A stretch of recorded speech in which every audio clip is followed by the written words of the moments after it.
हीरानगर के एक छोटे से गांव कड़ेतर की बेटी सुमन वर्मा ने अपने बुलंद हौसलों से 7 में से 2 उपमहाद्वीपों की सबसे ऊंची चोटियों को नाप लिया है।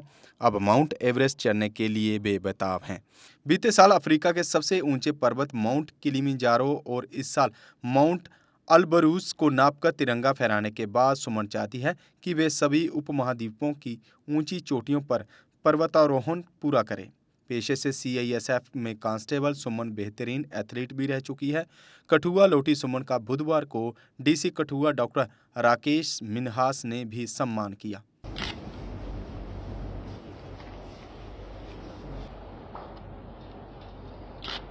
उन्होंने हमारा जो है सराज गर्व से ऊंचा कर दिया। पूरे कठुआ का ये एक ऐसी बेटी है जो यूरोप की सबसे हाईएस्ट पीक माउंट एल्ब्रस जो रशिया में पड़ती है 5,600 मीटर से ऊपर की ऊंचाई की पीक है, उसको ये स्केल करके अभी वापस आए। और ये कोई इनकी पहली अचीवमेंट नहीं है जो इन्होंने माउंटेनियरिंग करी है। इससे पहले इन्होंने माउंट किलिमंजारो को पिछले साल स्केल किया है और इंडिया की बहुत सारी हमारे भारत की ऐसी पीक्स हैं जिनको ये स्केल कर चुकी हैं।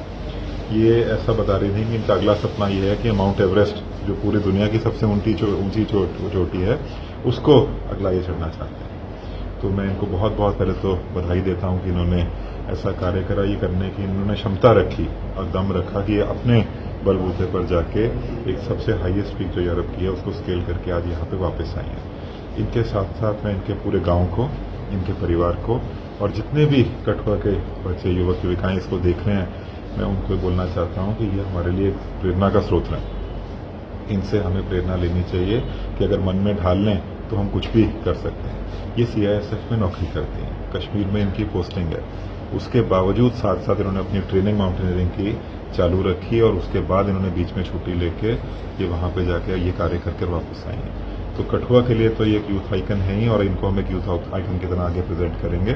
बट पूरे जेएंडके के लिए, पूरे भारत के लिए ये एक मिसाल है कि कोई भी जो हमारी बहन माता है वो कुछ भी आगे कर सकती है और ऐसा कार्य इन्होंने करके दिखाया है जो कि एक फिजिकली टफ और डिफिकल्ट कार्य करके वापस आई है। तो मेरी बहुत बहुत इनको मुबारकबाद है और मैं इनको ये भी बताता हूँ कि ऐसा बता रही है कि इनको माउंट एवरेस्ट चढ़ने के लिए कोई प्रशासनिक मदद की जरूरत है।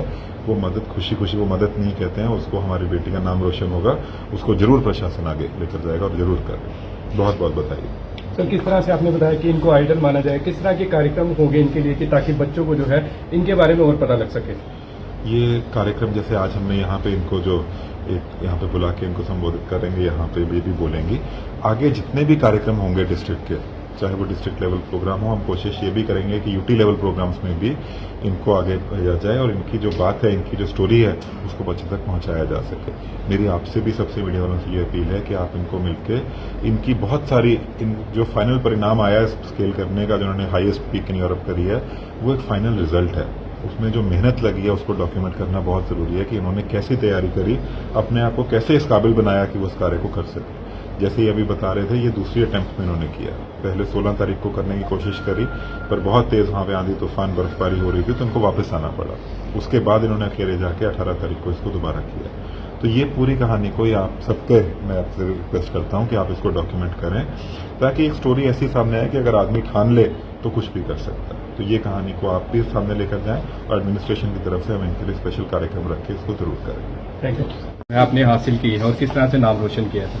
नमस्कार। इस बार मैंने यूरोप की हाईएस्ट पीक जो कि रशिया में है माउंट एल्ब्रस 5,642 मीटर उसको स्केल किया है। तो कितना मुश्किल का सामना करना पड़ा इतना सफर तय करने के लिए? मुश्किल तो इतनी थी कि जान भी चली जाती है, लेकिन ऊपर वाले की दया से सब सही है। मैंने बाद में सुना था कुछ रेस्क्यूज चल रहे थे तो कुछ लोगों का कैजुअलिटीज वगैरह भी हुआ और एक तो शायद अभी आईसीयू में है। तो मुश्किलें इस तरीके की भी आती हैं, लेकिन सब कुछ अच्छे से हुआ। कितने लोग आपके साथ गए थे? हम 5 लोगों की टीम थी, लेकिन ड्यू टू इसके वजह से, तूफान की वजह से उनको दूसरे दिन वापस जाना पड़ा। लेकिन मैंने दूसरी टीम को ज्वाइन करके इस मिशन को पूरा किया। परिवार की तरफ कितना सहयोग मिलता है आपको? इतना सहयोग मिलता है कि मैंने यूरोप, अफ्रीका जैसी कंट्रीज को वहाँ जाके इनको स्केल करके आना, तो ये घर वालों का ही सपोर्ट है। और बाकी बेटियों को क्या संदेश रहेगा आपका? मेरा संदेश यही है कि कोई कहीं मतलब अपने आप को कम ना समझे, बेटा बेटी एक समान है। तो यही मेरा एक नारा है। आपने बताया कि फाइनेंशियल हेल्प की जरूरत होती है, अभी सरकार की तरफ से कोई हेल्प नहीं हो रही है, तो कितना खर्च जो है आपको करना पड़ा ये सब सफर के लिए?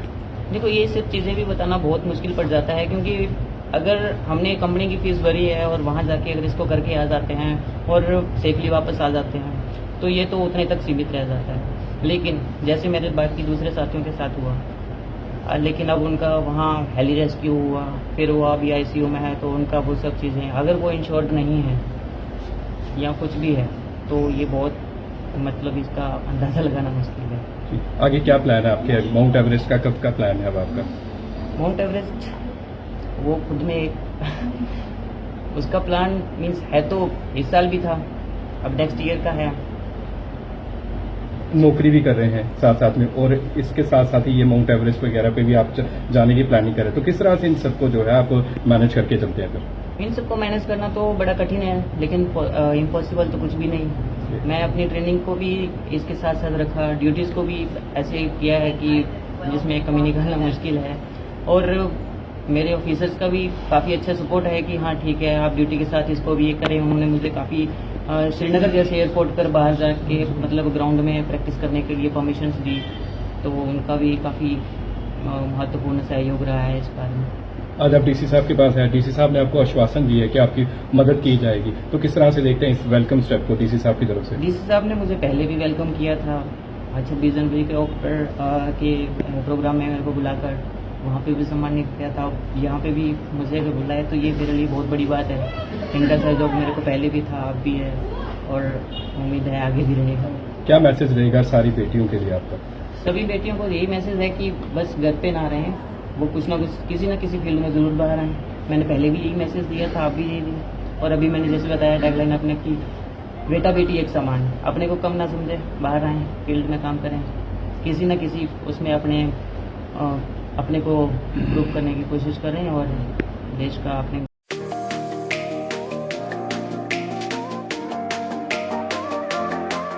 अब आ गया है ईवीको, एक ऐसा L5 इलेक्ट्रिक ऑटो जो करेगा आपकी हर समस्या का समाधान और देगा हर ऑटो को मत।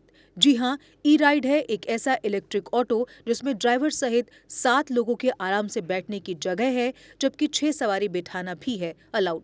10,000 वॉट की पावरफुल मोटर चढ़ जाएगी खड़ी चढ़ाई। 17 किलोवाट की 230 AH की बैटरी देती है 150 किलोमीटर से भी अधिक की माइलेज, वो भी 3 साल की वारंटी के साथ, क्योंकि इसमें लगा है एडवांस बैटरी मैनेजमेंट सिस्टम, जबकि बैटरी चार्ज करने के लिए है एक इजी होम चार्जर। उबड़ खाबड़ सड़कों के लिए मजबूत शॉकर, सस्पेंशन व बड़े टायर।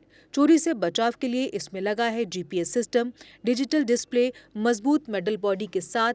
मैदानी इलाकों में चलने के लिए है इको मोड, जबकि पहाड़ी इलाकों में चलने के लिए है पावर मोड। ई राइड में है चमकदार इंडिकेटर और तेज रोशनी की हेडलाइट। इसमें आपको मिलेगा inbuilt mobile charger, fire instrument, first aid kit और दमदार ब्रेकिंग सिस्टम भी। यानी अब सभी इलेक्ट्रिक ऑटो से ई राइड है सबसे अधिक दमदार व पावरफुल, और ये मात्र पैसेंजर में ही नहीं बल्कि कार्गो में भी उपलब्ध है, वो भी अधिक स्पेस के साथ, जिसे कहा जाता है छोटा हाथी। तो देर किस बात की, आज ही आएं और ले टेस्ट राइड। हमारा पता है Jammu HEVs private limited, yard number 6, plot number 37, transport Nagar, main street, Jammu. Mobile number 9780868883, 9070770000। Jammu Kashmir की खबरों के लिए जुड़े रहिए JK अपडेट के साथ।